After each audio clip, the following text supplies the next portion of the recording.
മരിക്കുന്ന നേരത്ത് നല്ല മരണം വരിക്കാൻ നമുക്ക് കഴിയില്ല. സത്യവിശ്വാസികളെക്കുറിച്ച് പറയുന്നുണ്ട്, അവരുടെ മരണത്തെക്കുറിച്ച് പറയുന്നിടത്തിൽ അല്ല പറയുന്നുണ്ട്, അവരുടെ ആത്മാവിനെ പിടിക്കുന്ന രംഗം അല്ല പറയുന്നുണ്ട്. പടച്ചോനെ, ആ മരണം ഞങ്ങൾക്കെല്ലാവർക്കും നൽകി അനുഗ്രഹിക്കണേ. അതൊരു സന്തോഷത്തിൻ്റെ മരണമാണ്. മലക്കുകൾ സുസ്മേരവദനന്മാരായി മലക്കുകൾ വന്നുകൊണ്ട് അവരോട് പറയുന്നു, വഅബ്ശിറൂ ബിൽ ജന്നത്തില്ലതി കുൻതും തുഅദൂൻ. അല്ലാഹുവിൻ്റെ ഖുർആൻ നമ്മളെ പഠിപ്പിക്കുകയാണ്, ഇന്നല്ലദീന ഖാലു റബ്ബുനല്ലാഹ് സുമ്മസ്തഖാമു, എൻ്റെ റബ്ബ് അല്ലാഹയാണ് എന്ന് പറയുക മാത്രമല്ല, ആ മാർഗത്തിൽ ജീവിക്കുന്നവർ എൻ്റെ റബ്ബ് അല്ലാഹയാണെന്ന് പറയുക മാത്രമല്ല, ലാ ഇലാഹ ഇല്ലല്ലാഹ് അംഗീകരിക്കുക മാത്രമല്ല, ആ ലാ ഇലാഹ ഇല്ലല്ലാഹ് വ്യക്തി ജീവിതത്തിലും കുടുംബ ജീവിതത്തിലും സാമൂഹ്യ ജീവിതത്തിലും പ്രകടിപ്പിക്കാൻ കഴിയുന്നവരാരാണോ അവരുടെ അടുക്കലേക്കാണ് സുസ്മേരവദനന്മാരായ മലക്കുകൾ ഇറങ്ങി വന്നിട്ട് പറയുന്നത്, അല്ലാ തഖാഫു വലാ തഹ്സനു വഅബ്ശിറൂ ബിൽ ജന്നത്തില്ലതി കുൻതും തുഅദൂൻ. സന്തോഷിക്കുക, സമാധാനിക്കുക, നിങ്ങൾക്ക് സ്വർഗമുണ്ട്. നിങ്ങളൊന്ന് ആലോചിച്ച് നോക്കണം. അങ്ങനെ മലക്കുകൾ വന്നിട്ട് ആത്മാവിനെ പിടിക്കുമ്പോൾ സന്തോഷത്തോടുകൂടി ഈ ലോകത്തോട് വിട പറയാൻ നമുക്ക് കഴിയും. അല്ലെങ്കിലോ അള്ളാഹുവിൻ്റെ ഖുർആൻ നമ്മളെ പഠിപ്പിക്കാൻ വലൗ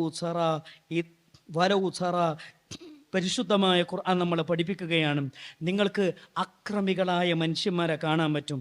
ഫീ ഗമറാത്തിൽ മൗത്ത്, മരണത്തിൻ്റെ ഘട്ടത്തിൽ നിങ്ങൾക്ക് അക്രമികളായ മനുഷ്യരെ നിങ്ങൾക്ക് കാണാൻ കഴിയും.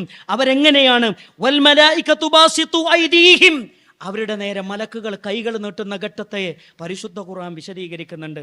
ആത്മാവിനെ പിടിച്ചു വലിക്കുന്ന രംഗം ഖുർആൻ വിശദീകരിക്കുന്നുണ്ട്. കല്ലാ ഇദാ ബലഗത്തിൽ ഹുൽഖ് ഇദാ ബലഗത്തി തറാഖി.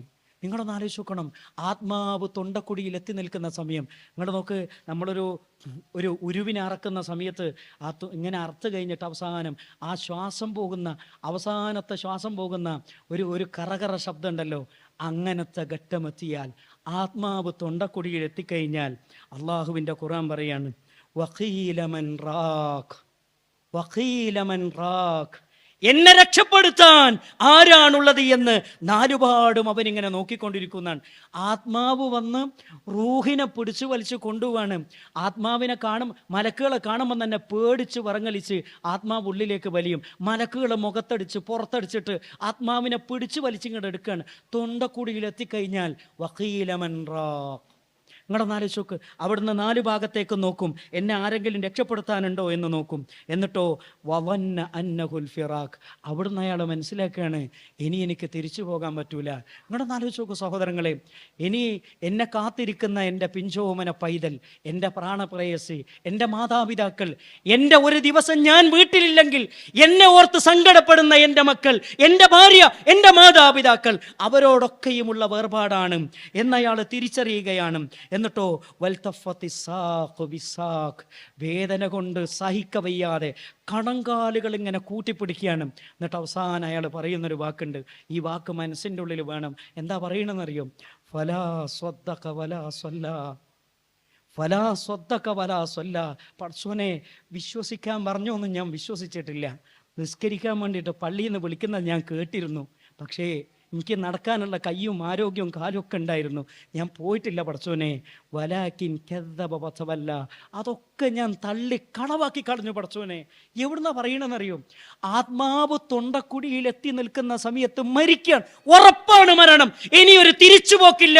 ആ ഘട്ടത്തിലാണ് നമ്മൾ പറയുന്നത്, അല്ലാഹുവേ, നിസ്കരിച്ചില്ലല്ലോ, നന്മ ചെയ്തില്ലല്ലോ, എല്ലാം കളവാക്കി തള്ളിക്കളഞ്ഞല്ലോ. ഇങ്ങനെ ഒരു ഖേദത്തിൻ്റെ ഘട്ടം നമുക്ക് വരാതിരിക്കാൻ എൻ്റെ പ്രിയപ്പെട്ടവരെ, ആയുസ്സും ആരോഗ്യവും അത് നമ്മൾ ഉപയോഗപ്പെടുത്തണം.